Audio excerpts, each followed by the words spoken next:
identified as fashion writer Krista Worthington.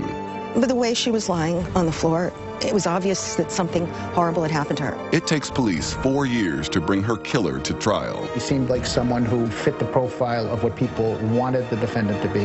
But did they get the right man for the murder of Krista Worthington?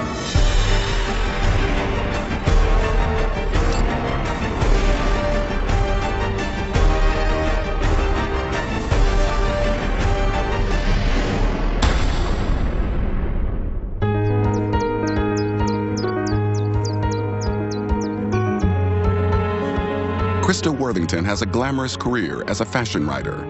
She's lived and worked in London, Paris, and New York, but something is missing from her life. She was a complicated person. It's not easy to describe her quickly. She was very beautiful. She was very smart, very creative. Krista grows tired of the high life. In 1996, she decides to return to her roots in Truro, Cape Cod.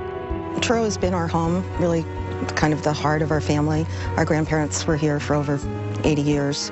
Our great-grandparents were here, and many of us moved back to Truro after being away. Already well-established in her career, Krista is ready to settle down. She was kind of at a point in her life, you know, she was of that generation of women who had had a career and then found herself, you know, nearing 40 and wanting to have a child, wanting to have a family. But in Truro, Krista discovers there's just a small pool of eligible men. Eventually, she becomes pregnant by a local married fisherman, Tony Jackett. Ava Worthington is born in the summer of 1999. Krista is 43. Her wish has come true. 3 years later, on Sunday, January 6, 2002, the tranquility of Truro, Cape Cod is shattered by the sound of emergency vehicles. I heard the dispatcher say that there was a call for a unconscious, unresponsive female. Janet Worthington is not only Krista's cousin, she's also the nearest volunteer emergency worker to the location. It's an address she's familiar with. The call is for her 46-year-old cousin, Krista Worthington.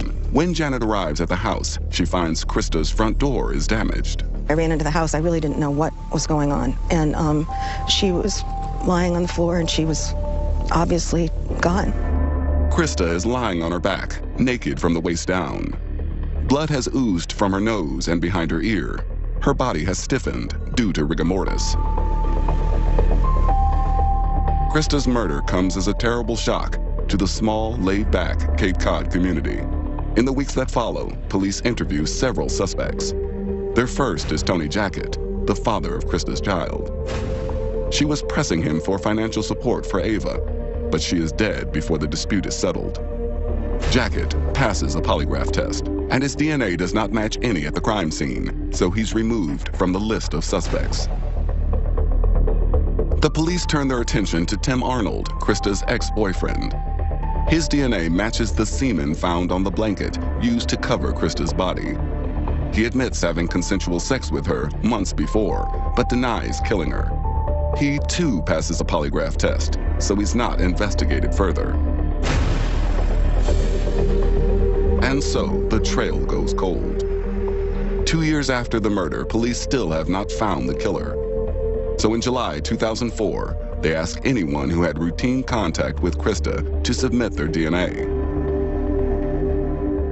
Later that year, they also decide to take the drastic step of conducting a DNA sweep of all men in Truro. This is in order to solve a very heinous, horrible crime that left a little girl without her mother. Hundreds come forward.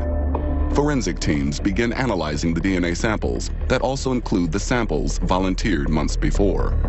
One of these is given by Truro garbage man Christopher McCowan. It matches DNA from semen found in Krista's body. Last night at approximately 7:15 p.m., detectives from the Massachusetts State Police Detective Unit assigned to my office arrested Christopher A. McGowan, age 33, for the 2002 murder of Krista A. Worthington. McCowan is interrogated by police for 7 hours. He changes his story several times. Finally, he says he went to Krista's house the night she died with a friend, Jeremy Frazier, and it is he who kills her after McCowan has left. Frazier denies it all and passes a polygraph test. McCowan's allegation is discounted. Instead, his constant story changing, his statement to the police, his DNA match, and the discovery that he has 5 restraining orders against him on Cape Cod is enough to convince the district attorney he's the killer. Did you kill Krista? In February 2006, McCowan is indicted for the first-degree murder, aggravated rape, and armed assault of Krista Worthington. I just knew that the arrest had seemed much too easy and much too pat for me to be comfortable with. Black men from the Deep South are a rarity on Cape Cod. McCowan arrived on the Cape 10 years earlier, having been released from a Florida prison for grand theft auto. All of this, George believes, plays to local prejudices. He's convinced McCowan is arrested simply because he's a convenient choice. I held a mirror up to them very early about the issue of race, and I wanted them to know that in this particular case it was an issue.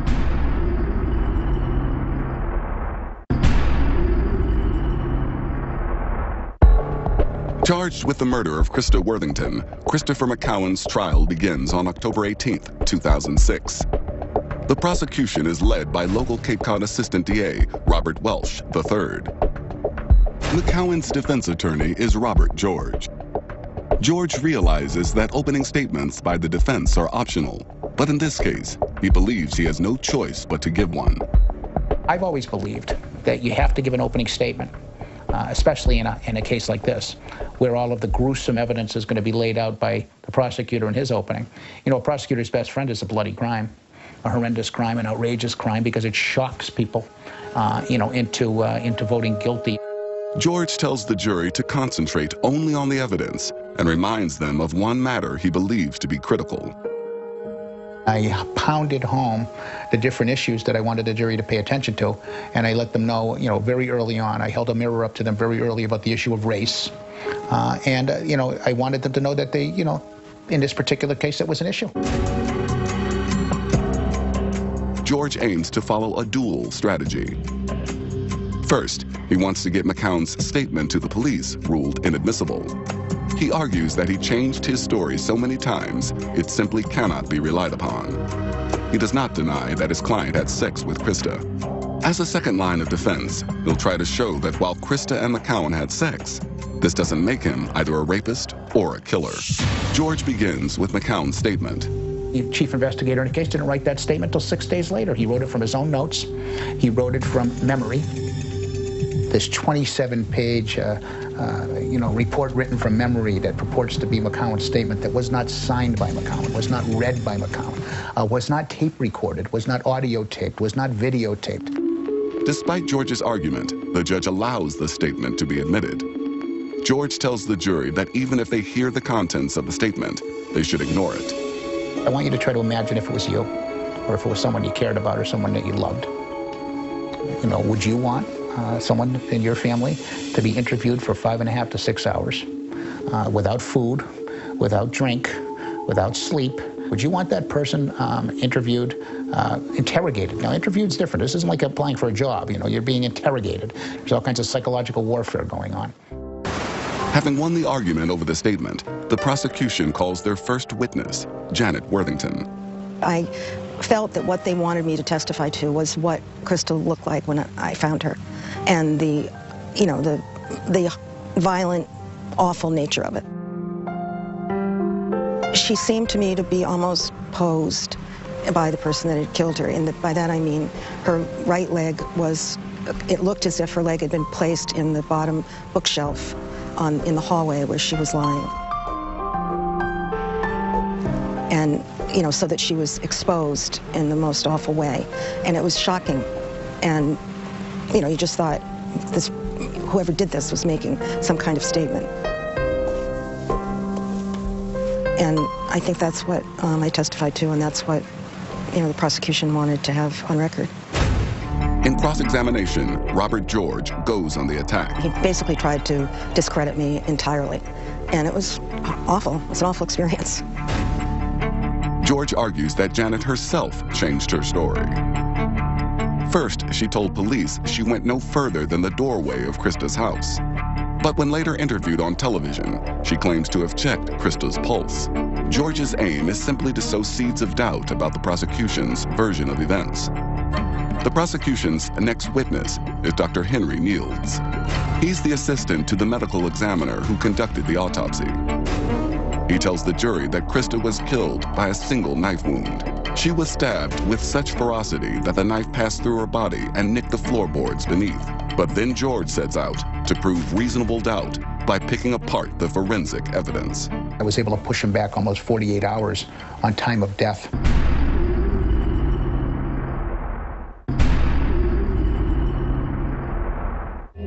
Christopher McCowan has admitted being at Krista Worthington's home on Thursday, January 3rd, to take away her Christmas tree.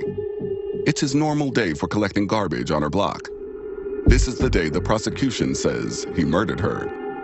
But in cross-examination, Dr. Niels says he cannot be certain on which day she died. The defense argues that death could have occurred actually 2 days later. Dr. Niels does not deny that this is indeed a possibility. But if the defense is right about the time of death, then McCowan could not have killed Krista Worthington because he has an alibi. How I was able to take the time of death away from when they wanted it to be, all the way back to when McCowan was sleeping on the couch at his girlfriend's house. George then suggests that while McCowan and Krista certainly had sex when he was collecting her Christmas tree, it had also been entirely consensual. This explains why his semen is found in her body. He asked Dr. Niels to describe any trauma to Krista Worthington's body that would be consistent with rape. Niels concedes there was none. George now believes that he struck a killer blow against the prosecution. Their case is that the last person to have seen Krista alive also rapes and murders her. George believes he's shown that not only is there no evidence to prove rape, but that any sex could have taken place 2 days before the murder. The sex and the killing were not necessarily related. When Dr. Henry Niels testified that there was no vaginal trauma and no evidence of sexual assault, and that he was, I was able to push him back almost 48 hours on time of death. And George goes even further, intending to prove the crime scene was packed with clues that were ignored or misinterpreted by the police. He calls veteran forensic scientist Dr. Richard Saferstein. Saferstein reveals that a hair not belonging to Krista or McCowan found on her body was not analyzed. Could this have been left by the real killer? That bloodstains in the house were ignored because it was thought it was all Krista's blood smeared around by her daughter. And that blue and white fibers were found on the body but were never examined. Even more astonishing was the testimony from a DNA expert who said Krista had the DNA of at least 3 unidentified men under the fingernails of her right hand. None of the genetic profiles match McCowan's or any of the other original police suspects. So if McCowan didn't kill Krista, who did? You just don't think that there's any possible way that a thinking, deliberate, intelligent, fair juror would not have reasonable doubt.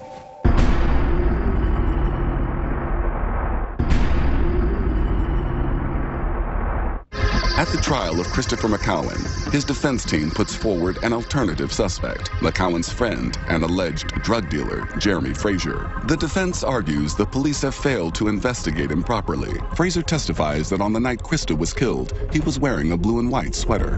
When you're able to bring out of a witness, bring out of witnesses, that blue and white fibers are found in the vaginal area of a victim, and Jeremy Frazier's wearing a blue and white sweater the night of the incident. So you just don't think that there's any possible way that a thinking, deliberate, intelligent, fair juror would not have reasonable doubt.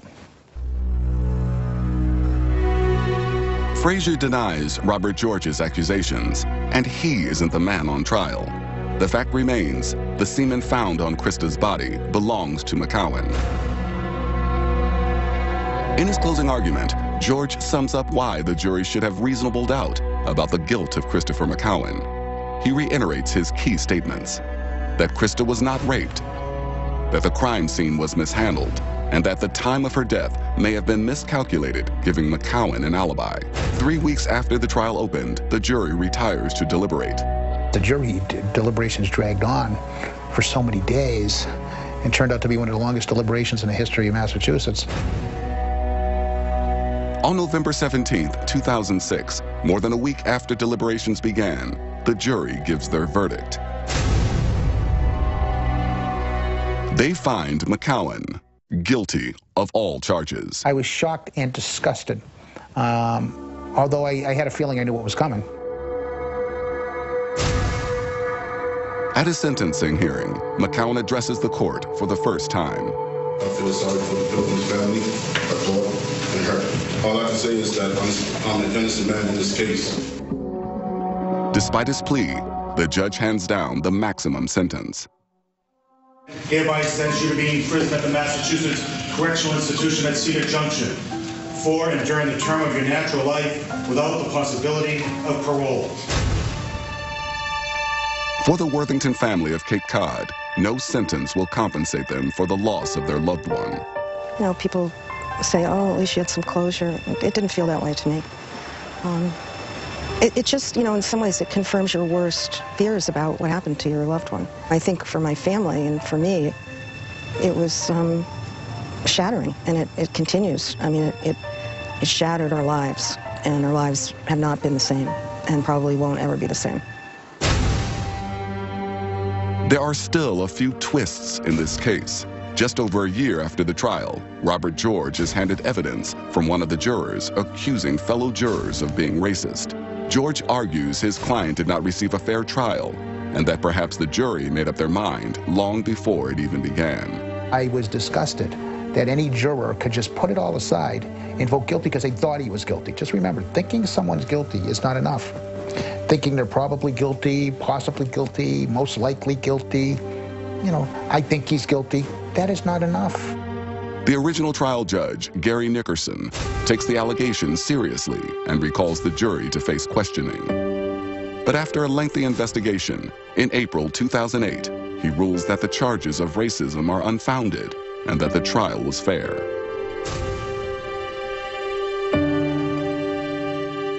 But 2 years later, based on the racism allegations, Christopher McCowan does win an appeal.